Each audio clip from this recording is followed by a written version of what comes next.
নমস্কার, বিকেল ঠিক 5টা মানে পাঁচ মেশালি, 5টার 5 মেশালি নিয়ে আমি অতনু রয়েছে আপনার সঙ্গে। দিনের সব বড় খবর আগামী আধ ঘন্টায় এক ঝলকে দেখিয়ে রাখবো আপনাকে। কি থাকছে আজ 5টার 5 মেশালিতে দেখুন। উচ্ছেদের রণক্ষেত্র নিউ টাউনের ঝিল পার, দেখাবো সেই ছবি। যাদবপুরে সমাবর্তন, একটা বিশ্ববিদ্যালয়ের সমাবর্তন, অথচ সেখানকার আচার্য তথা রাজ্যপালই থাকছেন না। এসএসকেএম নাম করা হাসপাতাল, কল আছে হাসপাতাল চত্বরে, জল নেই। খাস কলকাতায় জমি হাঙরের ভয়,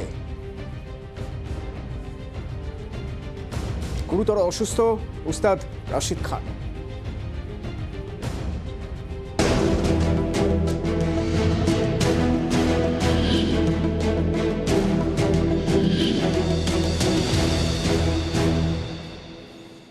নিউ টাউন ঝিলপার দেখুন, দেখতে পাচ্ছেন উত্তেজনার ছবি।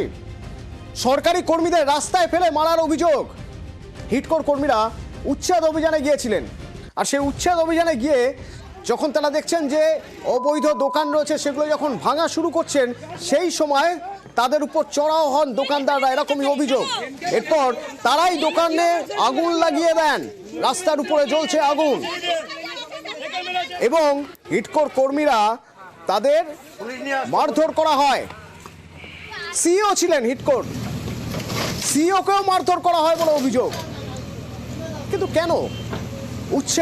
উচ্ছেদের নোটিশ তো আগে থেকে দেওয়া হয়েছে, তারপরেও সিইওর বক্তব্য শোনাবো প্রথমে আপনাদের।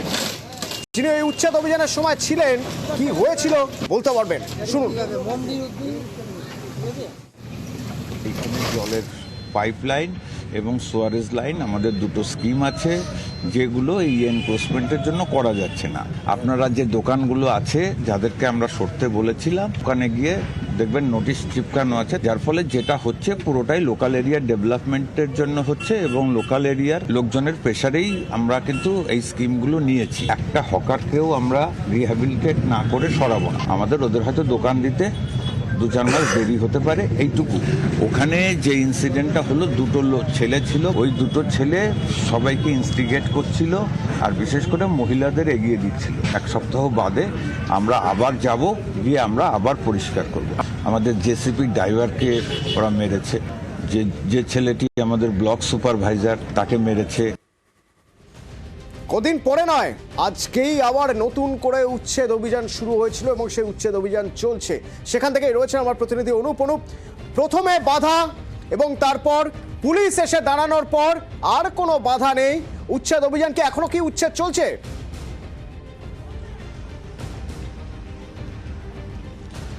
তো উচ্ছেদ অভিযান যেহেতু সন্ধ্যা হয়েছে, সেই কারণে আজকের মতো শেষ হয়েছে এবং আগামীকাল কিন্তু আবারও কিন্তু উচ্ছেদ অভিযান চলবে। যেহেতু আজকে একেবারে নিউ টাউনের যে ঝিলপার সংলগ্ন এলাকা, সেখানেই মূলত এই গন্ডগোলের সূত্রপাত দোকান উচ্ছেদকে কেন্দ্র করে। হিটকো আধীনে সকাল 11টা যখন এসে পৌঁছয়, সে সময় কিন্তু যখন এই দোকান উচ্ছেদকে কর্মসূচি নেয়, সেই সময় কিন্তু গন্ডগোলের সূত্রপাত। হিটকো আধিকারিকদের দাবি তাদেরকে বেধড়ক মারধর করা হয়, হিটকো সিও তাকেও রাস্তায় ফেলে মারধর করা হয়। পরবর্তী ক্ষেত্রে যারা দোকানদার তাদেরকে মারধর করা হয়েছে বলে তারা পাল্টা অভিযোগ করছে, অভিযোগ এবং পাল্টা অভিযোগ। এরই পরবর্তী ক্ষেত্রে দেখা যায় যখন নিউ টাউন থানায় পুলিশ আসে, পরবর্তী ক্ষেত্রে ঘটনাস্থলে আসার পরে যে উত্তপ্ত পরিস্থিতি হয়েছিল, সেই উত্তপ্ত পরিস্থিতি কিন্তু আয়ত্তের মধ্যে নিয়ে আসে এবং নিউ টাউনের ঝিলপার যে সংলগ্ন এলাকার দোকানগুলো দেখাই, প্রায় 150 দোকান, যেরকম দোকান আছে সারি সারি দোকান, কিন্তু সেই দোকানের কথা বলা হচ্ছিল মাত্র 35টি যারা বৈধ তাদেরকে দোকান, যারা পুরনো দোকানদার দোকান দেবে, বাকি কাউকে দোকান দেবে না। এটা নিয়েই কিন্তু একেবারে গন্ডগোলের এই সূত্রপাত। শেষমেশ দেখা যায় যে যখন এই ঘটনা হয়, উত্তপ্ত পরিস্থিতি হয়, পরবর্তী ক্ষেত্রে সিদ্ধান্ত হয় নিউ টাউন থানা, যে ব্যবসায়ী সমিতি আছে যারা, তারা আধিকারিক, হকার অ্যাসোসিয়েশন যারা ছিলেন তারা এবং যে হিটকো আধিকারিক, তারা বৈঠক করেন। বৈঠকে সিদ্ধান্ত হয় যে 150 দোকানে, শুধু তাই নয়, যে কজনের দোকান থাকবে তারা কিন্তু প্রত্যেকের দোকান পাবে। কিন্তু যে কথা বলা হচ্ছে, বারবার উঠে আসছিল যে এখানে যে গন্ডগোলের সূত্রপাত হয়েছিল 2জন ব্যক্তির কথা, তারাই মূলত উত্তপ্ত পরিস্থিতি তৈরি করেছিল। এই যাবতীয় বিষয় কিন্তু পুলিশকে জানানো হচ্ছে, পুলিশ ব্যবস্থা নেবে এমনটাই জানানো হচ্ছে। কিন্তু আজকে বলা হচ্ছে যে এই বৈঠকের সিদ্ধান্ত হয়েছে যে সমস্ত দোকান যেগুলো বেনামি, এখনো পর্যন্ত মালিকানার খোঁজ পাওয়া যায়নি, সেই দোকানগুলো কিন্তু হিটকোর পক্ষ থেকে ভেঙে দেওয়া হবে। অর্থাৎ যে আজকের পর আগামীকালও কিন্তু এই উচ্ছেদের কাজ চালাবে। কিন্তু যে ক্ষেত্রে দোকানের মালিকানা বর্তমানে আছে তাদেরকে 7 দিন সময় দেওয়া হয়েছে, তারা কিন্তু সেই সময় মেনে নিয়েছে, কারণ তারা দোকান নিজেরাই ভেঙে নেবে। এরকমই সিদ্ধান্ত হয়েছে, যেহেতু আজকে সন্ধ্যা হয়েছে। তাহলে কি আগে নোটিশ দেওয়া হয়নি অনুপ? তাহলে কি আগে নোটিশ দেওয়া হয়নি? এখন বলা হচ্ছে 7 দিন সময় দেওয়া হচ্ছে। এই নোটিশ তো আগে দিয়ে 7 দিন পরে তারপরে তো ভাঙার কথা। আগে কি নোটিশ দেওয়া হয়নি? ওই যে সিইও বললেন যে আগে থেকে নোটিশ দেওয়া হয়েছিল।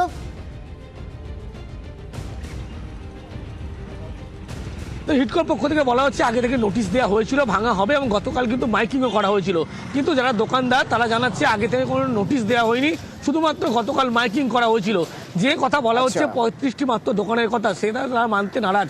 তার কারণ তারা কিন্তু পুনর্বাসন চাইছে, প্রত্যেকেই পুনর্বাসন চায় বলে আজকে এই ঘটনার পরিস্থিতি। কিন্তু হিডকোর পক্ষ থেকে বলা হচ্ছে শেষ প্রশ্ন থাকবে তোমার কাছে, যে কাজ সরকারি কর্মীরা করতে গিয়েছিলেন তাদের মার খেতে হয়েছে, পাবলিককে উস্কে দিয়েছেন যে দুজন বলে অভিযোগ, সেই দুজনের কোনো খোঁজ মিলল? তারা কারা? তারা কি এই এলাকার কেউ?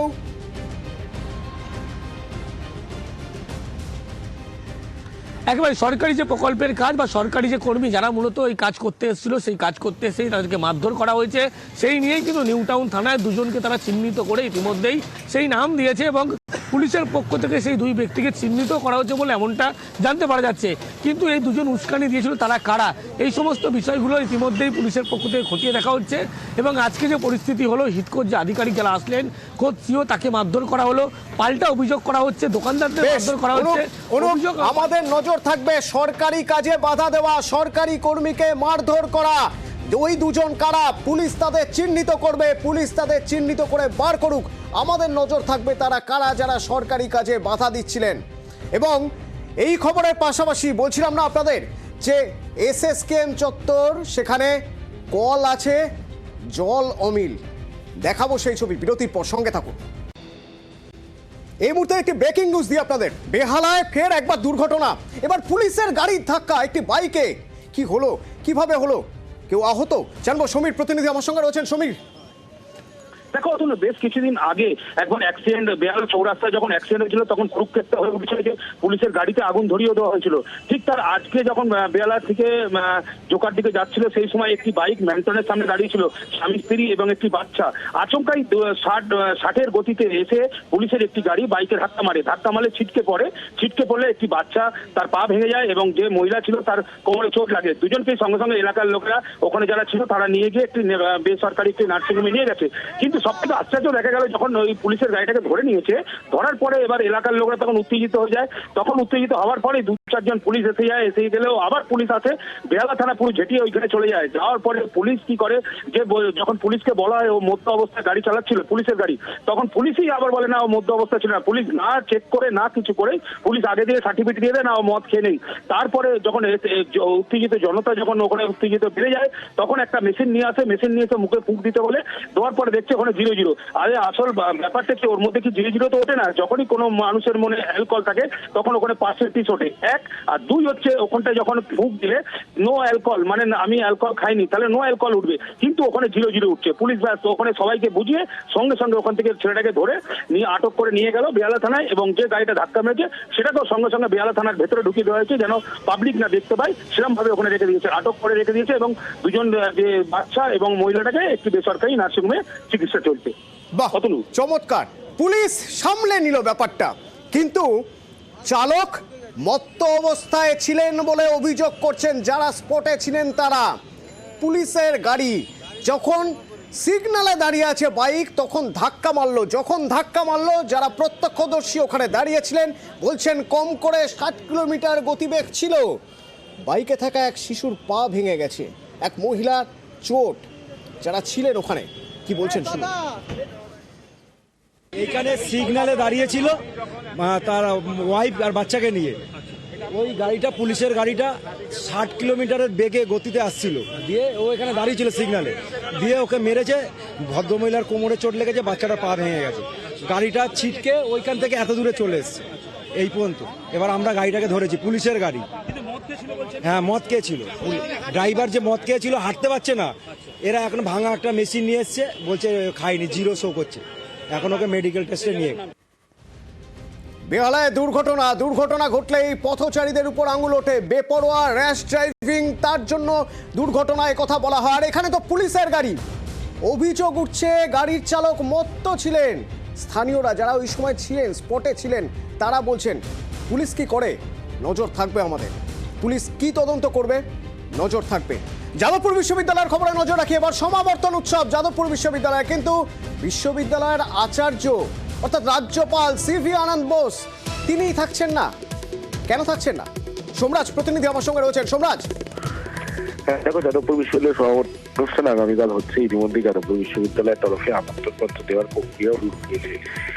যাদবপুর বিশ্ববিদ্যালয়ের সমাবর্তনে থাকছেন না রাজ্যপাল তথা আচার্য। কেন থাকছেন না? প্রথমত বিশ্ববিদ্যালয়ে যে কোর্টের বৈঠকের মাধ্যমে সমাবর্তন সংক্রান্ত সিদ্ধান্ত নেওয়ার কথা বিশ্ববিদ্যালয়, সেই কোর্টের বৈঠকে তিনি সবুজ সংকেত দেননি। কেন দেননি সবুজ সংকেত? কারণ কিছু আইনি জটিলতা রয়েছে, সেই কারণে তিনি সবুজ সংকেত দেননি। যদিও রাজ্য সরকারের তরফে সমাবর্তনের সবুজ সংকেত দেওয়া হয়েছিল, মূলত এক্সিকিউটিভ কাউন্সিল ও কোর্টের বৈঠকে সবুজ সংকেত দেওয়া হয়েছিল রাজ্য সরকারের তরফে। ফলত রাজ্য সরকার সবুজ সংকেত দিলেও রাজ্যপালের তরফে সবুজ সংকেত এখনো পায়নি যাদবপুর। আর সেই কারণেই যাদবপুর বিশ্ববিদ্যালয়ে আগামীকাল অনুপস্থিত থাকছে রাজ্যপাল সিভি আনন্দ বোস। তবে আগামীকাল যাদবপুরের সমাবর্তন অনুষ্ঠান হচ্ছে। অন্যদিকে রাজ্যপাল যে উপাচার্যকে নিয়োগ করেছিলেন, সেই উপাচার্যই আবার শিক্ষামন্ত্রী ব্রাত্য বসুকে ফোন করে আমন্ত্রণ জানিয়েছেন আগামীকালকে সমাবর্তনে যোগ দেওয়ার জন্য। যদি শিক্ষামন্ত্রী সে ফোনের উত্তরে বলেছেন যে তিনি গোটা বিষয়টি ভেবে দেখবেন, যে তিনি আগামীকাল সমাবর্তনে যাবেন কি যাবেন না। তবে আগামীকাল সকাল 9টা থেকে কোর্ট বৈঠক রয়েছে, তারপর সকাল 10টা থেকে বিশ্ববিদ্যালয়ের সমাবর্তন অনুষ্ঠান। উপাচার্যের সভাপতিত্বেই হবে সমাবর্তন অনুষ্ঠান, তেমনটাই বিশ্ববিদ্যালয় থেকে আমন্ত্রণপত্র বিলি করা হয়েছে। ধন্যবাদ। সুপার স্পেশালিটি হাসপাতাল, এসএসকেএম হাসপাতাল, কত দূর থেকে মানুষ আসেন চিকিৎসা করাতে। রোগী যদি ভর্তি থাকেন, পরিবার পরিজন দিন রাত সেখানে অপেক্ষা করে থাকেন, কিন্তু জল খাবার উপায় নেই। কারণ এসএসকেএম চত্বরে কল তো আছে, দেখবেন, দেখাচ্ছি দেখুন। এই এসএসকেএম চত্বর, এই হচ্ছে কলের অবস্থা। দেখুন এসএসকেএম এ বিভিন্ন জায়গায় আমরা ঘুরে দেখলাম, কোথাও কল আছে, জল নেই। এই হলো একমাত্র ভরসার জায়গা। জল কিনে খেতে হচ্ছে, উপায় নেই। কারণ পুরো চত্বরে, হাসপাতাল চত্বরে কল থাকলেও জলের দেখা মিলছে না। অভিজিৎ, পুরো হাসপাতাল চত্বর তো ঘুরে দেখেছো, জল আছে কোথাও? অতনু, সত্যি মানে রাজ্যের সব থেকে গুরুত্বপূর্ণ নামজাদা হাসপাতাল, সরকারি হাসপাতাল এই এসএসকেএম বা পিজি হাসপাতাল, এবং গোটা হাসপাতাল চত্বর জুড়ে জল কেন? বেশিরভাগ জায়গাতে জলের জায়গা রয়েছে, অর্থাৎ কলের জায়গা রয়েছে, সেখানে কলই নেই, কলের অস্তিত্বই নেই। এবং যেখানে বা কলও রয়েছে সেখানেও জল পড়ে না। ফলে সেখানে কি হচ্ছে, গোটা হাসপাতালে পুরসভা থেকে একটা মাত্র জলের গাড়ি পাঠানো হয় কলকাতা পুরসভা থেকে, সেই জলই ভরসা। কিন্তু সেই জলও পরিশ্রুত নয়। বহু সময় রোগীর পরিবার অভিযোগ করছে যে জলে গন্ধ আছে, জল নোংরা, ফলে সেই জল পানযোগ্য নয়। ফলে সমস্ত রোগীর পরিবার বা রোগীরা যারা আউটডোরে দেখাতে আসেন, তাদের ভরসা হচ্ছে কেনা জল। কেনা জলের দাম কত? 1 লিটারের দাম 20 টাকা। ফলে যে সমস্ত রোগীর পরিবার দিনের পর দিন ধরে তাদের রোগী ভর্তি থাকছে হাসপাতালে, এবং যাদের দিনের পর দিন ধরে হাসপাতাল চত্বরে থাকতে হচ্ছে, প্রতিদিন যদি কেউ ন্যূনতম 4 লিটার জল খায়, তাকে 80 টাকা একজনের পেছনে খরচ করতে হচ্ছে। এবং এই দরিদ্র বিভিন্ন নিম্নবিত্ত পরিবারের পক্ষ থেকে যারা দূর দূরান্ত থেকে আসছেন, তাদের পক্ষে কিন্তু এটা যথেষ্ট ব্যয়। সরকারি চিকিৎসা পরিষেবা পেতে এসেছেন, সরকারি চিকিৎসা পরিষেবা পেতে এসেও তাকে কিনে জল খেতে হচ্ছে। কারণ জলের সুবন্দোবস্ত হাসপাতাল চত্বরে নেই। বিপদে পড়েছেন, দুর্ভোগ হচ্ছে। শুনুন কি বলছেন তারা। এই কলগুলো যদি ঠিকঠাক থাকতো, জল বাইরে থেকে কিনে খেতে হতো না। সারাদিনে আজকে 3 বোতল জল কিনতে হয়েছে 20 টাকা, মানে 3 × 60 টাকা খরচ হয়ে গেছে। একটা বোতল এমনি 20 টাকা, 1 লিটারের বোতল। 1 লিটার বোতলে কি হবে? 2-3 লিটার বোতল কিনে নিতে হচ্ছে। সব কল খারাপের থেকে এই জলটা তো খাওয়ার যোগ্য না, এমনই ভাবে নোংরা ভাবে থাকে। আমরা নয় বাড়ি থেকে জলটা নিয়ে আসি, আর নাহলে আমরা দোকান থেকে কিনেই খাই। কেউ হাত ধুচ্ছে, কেউ মুখ ধুচ্ছে, কল খারাপ, এই কাগে বসছে, এই নোংরা পড়ছে, সেই জলটা কিভাবে খাওয়া যায়? গুরুতর অসুস্থ উস্তাদ রশিদ খান হাসপাতালে ভর্তি রয়েছেন। কেমন রয়েছেন জানবো। মানুষ প্রতিনিধি আমাদের সঙ্গে রয়েছেন। মানুষ, হাসপাতাল সূত্রে কি জানতে পারছি আমরা? দেখো অতনু, তুমি যেমনটা বললে যে সত্যি গুরুতর অসুস্থ ওস্তাদ রশিদ খান এবং বেশ কিছুদিন ধরেই কিন্তু তিনি এই বাইপাসের ধারে বেসরকারি হাসপাতালে ভর্তি রয়েছেন। এই মুহূর্তে যা পরিস্থিতি, তাকে আইসিইউতে রাখা হয়েছে এবং তার চিকিৎসার জন্য স্পেশাল মেডিকেল বোর্ড গঠন করা হয়েছে। আমরা জানি যে দীর্ঘদিন ধরে প্রস্টেট ক্যান্সার ভুগছেন রশিদ খান এবং তার পাশাপাশি সম্প্রতি যেখানে তার মস্তিষ্কে রক্তক্ষরণ হয় বা ব্রেন স্ট্রোক হয়, তারপর থেকে কিন্তু অবস্থার অবনতি হতে শুরু করে। তাই তাকে আইসিইউতে রাখা হয়েছে। তাকে অঙ্কোলজিস্টরা যেমন দেখছেন, পাশাপাশি নিউরো বিশেষজ্ঞরাও কিন্তু তার দেখাশোনা করছেন। এই মুহূর্তে যা পরিস্থিতি, যেটা হাসপাতাল সূত্রে জানা যাচ্ছে যে তার কোন রকম অস্ত্রোপচার হবে না এবং সকাল থেকে অবস্থা একই রকম মোটামুটি রয়েছে। তবে অবস্থার অবনতি হয়নি, কিন্তু ক্রিটিক্যাল, সংকটজনক। কিন্তু আলোর উৎসবে শহর ভাসছে, সে ছবিও তো দেখাবো আমরা। বড়দিনের আগেই বড়দিনের মেজাজ পার্ক স্ট্রিট জুড়ে। সরাসরি পার্ক স্ট্রিট থেকে আমার প্রতিনিধি ওঙ্কার রয়েছেন, ওঙ্কারের সঙ্গে কথা বলবো। সেজে উঠেছে শহর, আলোর উৎসব। সেই উৎসবে পার্ক স্ট্রিটে গা ভাসিয়েছেন মানুষ। বড়দিনের আগেই বড়দিনের মেজাজ কেমন দেখছো ওঙ্কার? একদমই, দেখো বড়দিনের আগেই কিন্তু বড়দিনের মেজাজ এই মুহূর্তে পার্ক স্ট্রিটের ছবিটা একটু প্রথমে আমি দেখাবো যে এই মুহূর্তে অ্যালেন পার্কের সামনে রীতিমতন মানুষের ভিড় কিন্তু জমতে শুরু করেছে। সন্ধ্যে 5:30 বাজে, এই সময় কিন্তু প্রচুর মানুষ বিভিন্ন প্রান্ত থেকে এসেছেন এবং এসে এই যে আলোকসজ্জা বা আলোক রসনাই, সেগুলো কিন্তু তারা উপভোগ করছেন। আপনারা কোথা থেকে এসেছেন দিদি? এদিকে এসে বলুন, কোথা থেকে এসেছেন? টালিগঞ্জ। আচ্ছা, এই বড়দিনের আগেই আনন্দ শুরু তো? একদম।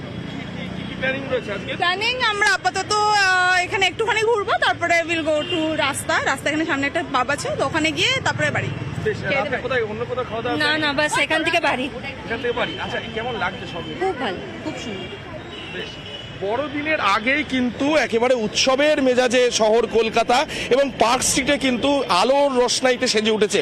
শুধুমাত্র আলোর রসনাই বললে হবে না, এখানে নিরাপত্তাও কিন্তু বেশ আঁটোসাঁটো করা হয়েছে। একাধিক ওয়াচ টাওয়ার করা হয়েছে, কলকাতা পুলিশের একাধিক কিয়স্ক করা হয়েছে, যেখানে কোনো সমস্যায় পড়লে এখানে যারা আসছেন তারা কিন্তু সরাসরি সেখানে গিয়ে অভিযোগ জানাতে পারবেন বা কথা বলতে পারবেন বা সহযোগিতা পেতে পারেন। সমস্ত রকমের দিক থেকে কিন্তু কলকাতা পুলিশ একেবারে প্রস্তুত রয়েছে এবং বড়দিনের আগেই রীতিমতন উৎসবের মেজাজে শহরবাসী এবং শুধু শহরবাসী বললে চলবে না। ধন্যবাদ ওঙ্কার। সেজে উঠেছে পার্ক স্ট্রিট চত্বর, তৈরি প্রস্তুত মঞ্চ, পুলিশও প্রস্তুত, যাতে কোথাও কোনো রকম অপ্রীতিকর পরিস্থিতি না ঘটে।